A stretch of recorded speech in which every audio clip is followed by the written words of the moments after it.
Hello everyone, welcome to ఎస్ఎన్ఎస్పి creations and cookings. ఈరోజు వీడియోలో మామిడికాయ పులిహోర చూపించబోతున్నానండి. మీరు కనుక ఫస్ట్ టైం నా ఛానల్ని చూస్తున్నట్లయితే ప్లీజ్ సబ్స్క్రైబ్ చేసుకోండి.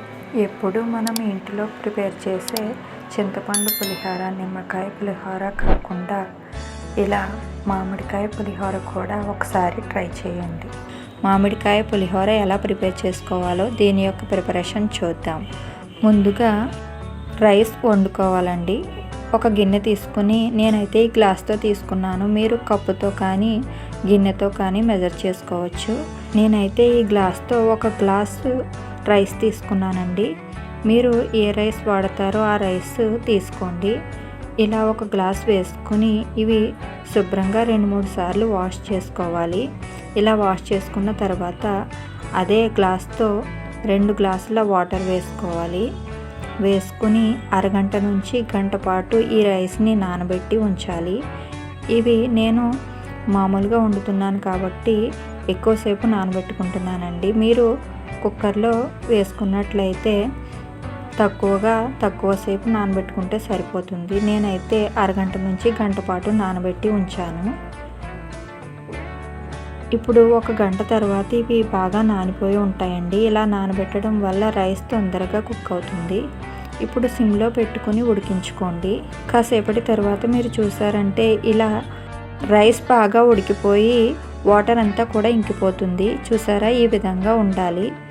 ఇప్పుడు ఒక స్పూన్తో చూసుకోండి, వాటర్ లేదు కదా, ఇది ఉడికిపోయిందండి. మూత పెట్టి పక్కన పెట్టుకోండి. స్టవ్ ఫ్లేమ్ ఆఫ్ చేసుకోండి. ఇప్పుడు నేను ఈ మామిడికాయ తీసుకున్నానండి. మీరు పులుపును బట్టి తీసుకోండి. ఇప్పుడు ఇది శుభ్రంగా వాష్ చేసుకుని పైన ఉన్న పీల్ మొత్తం తీసేయండి. ఇలా పైనున్న తొక్క మొత్తం తీసేసి ఇదంతా కూడా ఇప్పుడు తురుముకోవాలి. ఇలా మామిడికాయ మొత్తం కూడా తురుముకోండి. ఈ మామిడికాయ తురుము నాకు 1 కప్పు వరకు వచ్చిందండి. ఈ విధంగా మొత్తం కూడా తురుముకుని గిన్నెలోకి తీసి పెట్టుకోండి.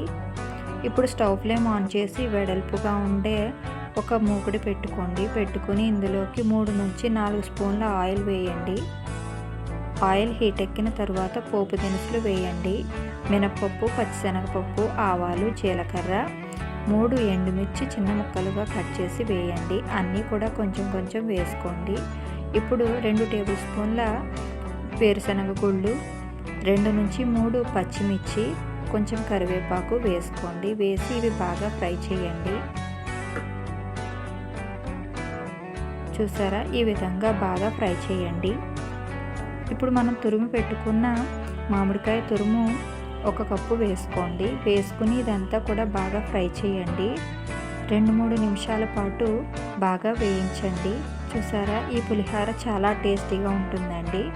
చాలా సింపుల్గా అయిపోతుంది. ఇలా మామిడికాయ తురుము మొత్తం కూడా కలిసేంత వరకు వేయించండి. ఇప్పుడు 1/2 టేబుల్ స్పూన్ పసుపు వేయండి. వేసి ఫ్రై చేయండి. అంతేనండి. ఇప్పుడు మనం ఉడికించి పెట్టుకున్న అన్నం వేయండి. ఇలా అన్నం మొత్తం వేసి బాగా కలపండి. ఇలా అన్నం మొత్తం వేసుకున్న తర్వాత ఇందులోకి మీ టేస్ట్కి తగినట్లు సాల్ట్ వేయండి. ఇప్పుడు కొంచెం 1/2 కప్పు మామిడి తురుము పైన వేసుకోండి, చాలా బాగుంటుంది. ఇలా వేయటం వల్ల ఈ పులిహోరకి మంచి టేస్ట్ వస్తుంది. ఇలా వేసుకుని ఇదంతా కూడా రైస్లో బాగా కలిసేలాగా మొత్తం అంతా కూడా బాగా కలపండి. ఒకసారి టేస్ట్ చూసుకుని పులుపు, ఉప్పు చెక్ చేసుకోండి. ఇప్పుడు పైన కొంచెం కొత్తిమీర చల్లుకోండి.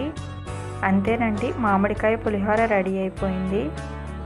చాలా టేస్టీగా అప్పటికప్పుడు ప్రిపేర్ చేసుకోవచ్చు.